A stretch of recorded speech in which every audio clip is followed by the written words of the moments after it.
شروع رب کریم کے بابرکت نام سے جو دلوں کی بیت جانتے ہیں۔ اللہم صلی علی سیدنا و مولانا محمد وعلی آل سیدنا و مولانا محمد وبارک وسلم وصلی علیہ۔ السلام علیکم ناظرین و سامعین، میں ہوں آپ کا میزبان شاہد اختر اوان۔ آج کے پروگرام رمضان عشق میں آج جو ہمارے مہمان ہمارے ساتھ موجود ہیں ان کا میں تھوڑا سا تعارف آپ سے کرواتا چلوں۔ یہ حفظ قرآن ہے، حافظ فیضان اللہ حسینی۔ ان سے جانتے ہیں مزید رمضان المبارک کی جو بابرکت گھڑیاں ہیں ان میں کس طرح آپ کو اور ہم کو احتیاط کرنی چاہیے، اور رمضان المبارک کی جو فضیلت ہے ان کے بارے میں بھی ان سے جانتے ہیں۔ السلام علیکم۔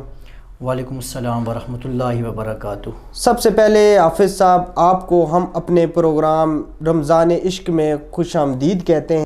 بسم اللہ الرحمن الرحیم۔ سب سے پہلے میں شاہد اختر اوان صاحب اور ایچ جی ٹی وی کا میں مشکور ہوں کہ جنہوں نے مجھے آج بہت خوبصورت عنوان رمضان عشق کے اندر جو ہے دعوت دی، اور رمضان المبارک کے فضائل اور رمضان المبارک میں ایک مسلمان کی کیا ذمہ داری بنتی ہے، اس حوالے سے گفتگو کرنے کا موقع فراہم کیا۔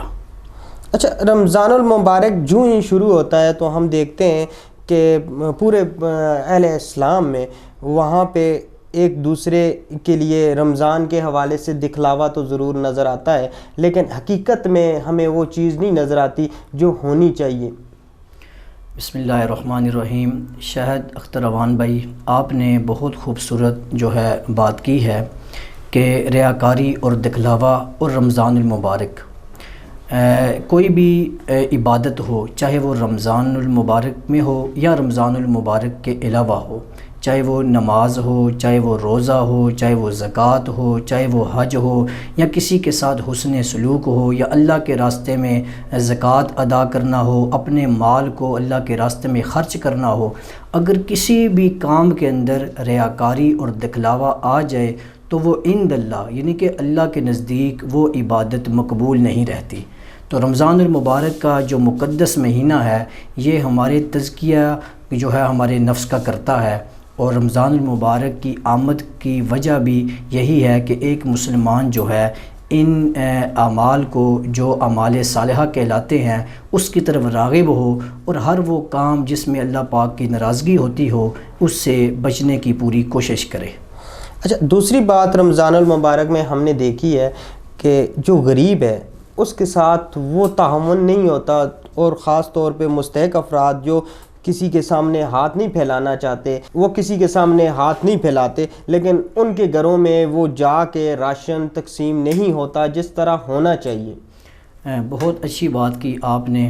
ایک تو اس میں سب سے پہلے ریاست کی ذمہ داری بنتی ہے کہ وہ مستحق افراد کے لیے، اور جو اس ملک کے مزدور طبقہ ہے، محنت کش طبقہ ہے، جو اپنے جو ہے محنت کر کے اپنے بچوں کے لیے جو ہے روزگار جمع کرتے ہیں، تو اس کے لیے ایک تو ریاست کو چاہیے کہ رمضان المبارک میں جب اشیاء خورد و نوش کو جب دیکھتے ہیں تو انتہائی زیادہ ان کے ریٹ زیادہ ہو چکے ہوتے ہیں، جبکہ اسلام تو ہمیں یہ درس دیتا ہے کہ رمضان المبارک کے مہینے میں اگر عام دنوں میں ایک مزدور 10 گھنٹے کام کرتا ہے تو رمضان میں اس کو 10 گھنٹے نہیں بلکہ 4 یا 5 گھنٹے کام کرنا چاہیے، یعنی کہ اس سے بوجھ کو ہلکا کرنا چاہیے۔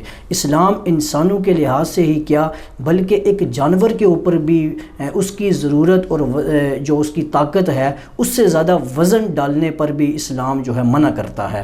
تو اسلام کی جو تعلیمات ہیں اگر ان کو ریاست کے ذریعے اپنایا جائے تو پھر یقیناً یہ چیزیں سامنے کبھی نہیں آ سکتی۔ رمضان المبارک کی بابرکت مہینے کے اندر مستحق افراد کو ہمیشہ نظر انداز کرنے کی اصل وجہ کیا ہے آپ کے اندازے سے؟ اصل میں یہ چیز ہے کہ ہمارے ہاں مستحق اور غیر مستحق کے لیے جو قرآن و سنت کی جو تعلیمات ہیں، اصول و ضابطے ہیں، ان کو مد نظر رکھ کر اس چیز کو تقسیم نہیں کیا جاتا، اس کو مد نظر نہیں رکھا جاتا، بلکہ جو سمجھتا ہے کہ میں صاحب اختیار ہوں تو میں اپنے اختیارات کو استعمال جو ہے غلط کرتا ہوں۔ اب اختیارات جب غلط استعمال ہوتے ہیں تو جو صحیح مستحق ہوتا ہے اس تک وہ چیز نہیں پہنچتی۔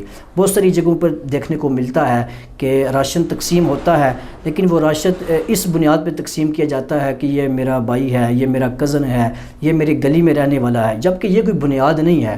اگر میرا بھائی صاحب استطاعت ہے، وہ خود 2-4 لوگوں کو راشن دے سکتا ہے، ان کی جو ہے تعاون ان کے ساتھ کر سکتا ہے، تو وہ خود تو مستحق کبھی نہیں بن سکتا۔ تو یہاں پر یہ سلسلہ بھی ہے کہ جو لوگ کسی کے آگے ہاتھ نہیں پھیلاتے، اب سفید پوش کی ایک علامت یہ بھی ہوتی ہے کہ وہ کسی کے آگے ہاتھ نہیں پھیلاتا، تو یہ مستحق کی ایک نشانی ہے، وہ سفید پوش کہلاتا ہے۔ لیکن ہم دیکھتے ہیں یہاں پہ دعا اسلام کی بنیاد پر، اور جن لوگوں کے پاس یہ عارضی ایک اختیارات دیے جاتے ہیں تو وہ اپنے اختیارات کو غلط استعمال کرتے ہیں۔ اچھا، ہم تھوڑی سی اگر اس بات کو پیچھے لے کے جائیں، جب ایک دور تھا حضرت عثمان رضی اللہ تعالیٰ عنہ کے دور میں، وہاں پہ کچھ ایسا ٹائم تھا کہ زکوٰۃ دینے والوں کی تعداد بہت زیادہ تھی اور لینے والوں کی تعداد نہیں تھی، تو لینے والا کوئی نہیں تھا، کیونکہ اس ٹائم ایک انصاف تھا۔ آج اگر اس کی نسبت ہم دیکھیں تو ہر بندہ یہاں پہ زکوٰۃ لینے والے کی صف میں کھڑا ہے، لیکن دینے والوں کی صف بالکل خالی ہے۔ تو اس حوالے سے کیا کہتے ہیں کہ قرآن و حدیث کی روشنی میں کون سی ایسی ضروریات ہیں جو صرف ہوں تو زندگی تو گزر جاتی ہے لیکن دکھلاوا نہ ہو؟ تو شاید بھائی جو ہے بڑی بدقسمتی ہے کہ آج ہمارے ملک کو اتنا عرصہ ہو گیا ہے معرض وجود میں آئے ہوئے، اور ہم نے پاکستان کو بناتے وقت یہ نعرہ لگایا تھا کہ ہم پاکستان کا جو ہے حاصل کریں گے، اور اس کا مطلب یہ ہے لا الہ الا اللہ۔ اب پاکستان کو بناتے وقت جب ہم نے لا الہ الا اللہ کا نعرہ لگایا، لیکن اس کے مطابق جو ہے ہم نظام معیشت جو ہے جو قرآن و سنت کے یعنی مطابق ہو، اس کو ہم متعارف نہیں کروا سکے۔ آپ نے حضرت عثمان غنی رضی اللہ تعالیٰ عنہ کی مثال دی۔ اب دیکھیں حضرت عثمان کو دنیا آج بھی غنی کہتی ہے، سخاوت والا کہتی ہے، سخی کہتی ہے۔ تو خلفائے راشدین کا وہ جو نظام تھا، وہ نظام واقعی ایک مضبوط نظام معیشت پہ کھڑا تھا۔ اب آپ نے زکوٰۃ کی بات کی کہ اس وقت دینے والے بہت تھے لیکن لینے والے کم تھے، آج لینے والے زیادہ ہیں، دینے والے کم ہیں۔ آج کا کیونکہ نظام معیشت زکوٰۃ کے بالکل مد مقابل کھڑا ہے۔ اب زکوٰۃ اللہ کا حکم ہے، اللہ کا دیا ہوا ایک نظام ہے، اس کے اندر جو ہے بڑے جو لوگ ہوتے ہیں جن کے پاس اللہ نے پیسہ دیا ہے، مال دیا ہے، ان کا پیسے کا حکم یہ ہے کہ وہ اس میں سے زکوٰۃ نکال کے اپنے سے جو نچلا طبقہ ہے ان کو یہ فراہم کریں گے۔ اب اسلام کے مد مقابل جو نظام معیشت ہے جس پہ ہم کھڑے ہیں، وہ نظام معیشت اس طرح کا ہے کہ نچلے طبقے سے جتنا کچھ بھی ہے وہ اوپر والے طبقے کی طرف جاتا ہے۔ تو ہم دیکھتے ہیں کہ روز ایک طاقتور ہے، مالدار ہے، وہ مزید مالدار ہوتا جا رہا ہے، لیکن وہی شہر ہے، وہی علاقہ ہے، ہم ایک جگہ رہتے ہیں، لیکن وہاں غریب جو ہے وہ مزید غریب ہوتا جا رہا ہے۔ تو یہ ایک بنیادی ہماری مسٹیک ہے کہ جس کو درست کرنا چاہیے، اور جب ریاست نظام معیشت کو جو اسلام کا نظام معیشت ہے اور زکوٰۃ کا جو نظام ہے، اگر پاکستان کے اندر اس کو نافذ کر دیں تو یقیناً جو زکوٰۃ ہے وہ مستحق تک پہنچے گی، تو غریب آدمی کی زندگی جو ہے مزید بہتر سے بہتر ہوتی جائے گی۔ اچھا، کیا ریاست کا کام نہیں ہے؟ آج پہلا روزہ ہے، افطاری کا ٹائم ہوگا، بہت سے ایسے بچے ہیں جو مستحق بچے ہوتے ہیں، دوسرے کے دسترخوان لوگوں نے لگائے ہوتے ہیں، لیکن لگانے کے بعد ان کی فوٹو سیشن بھی کرتے ہیں، تو وہ فوٹو سیشن کی وجہ سے وہ جو بچے ہوتے ہیں وہ دیکھ کے تو پریشان ہوتے ہیں، ان کے والدین اس کو دے نہیں سکتے، ان کے لیے وہ ضروریات پوری نہیں کر سکتے۔ تو اس بارے میں ہمارا اسلام کیا کہتا ہے؟ دیکھیں جی، اسلام جو ہے اس حوالے سے ایک ہر مسلمان کی عزت نفس کا خیال کرتا ہے۔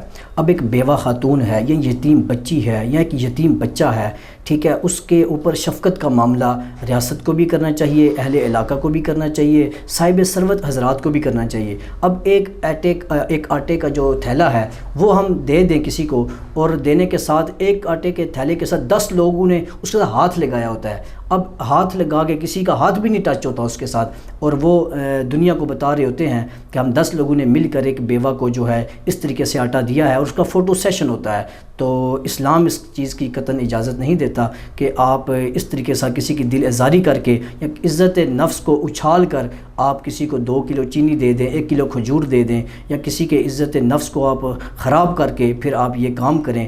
تو یہ کام جو ہے اللہ تعالیٰ کی رضا کے لیے ہمیں کرنا چاہیے، اور اس طرح کا فوٹو سیشن جو ہے نہیں ہونا چاہیے۔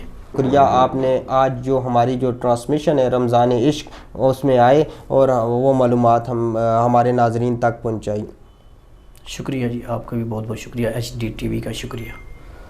ناظرین، آج کا پروگرام آپ نے دیکھا، امید کرتے ہیں آپ نے ہمارے پروگرام کے اندر ایک بات ہماری جو تھی مستحق افراد ان کا خیال کرنا آج ہمارے ملک پاکستان کی بہت زیادہ ضرورت ہے۔ اگر آج آپ کسی مستحق کی ضرورت کو پورا کریں گے اور اپنے پڑوس میں سب سے پہلے دیکھیں، اگر آپ کے پڑوس میں کوئی بھوکا ہے تو اس کا خیال کریں، نہ کہ دوسرے علاقے میں جا کے فوٹو سیشن کے ذریعے اس چیز کو ہائی لائٹ کریں۔ تو آج کا پروگرام کا ہمارا میسیج یہی ہے۔ اب تک کے لیے اتنا ہی۔ اپنے میزبان شاہد اختر اوان کو دیں اجازت۔ اللہ نگہبان۔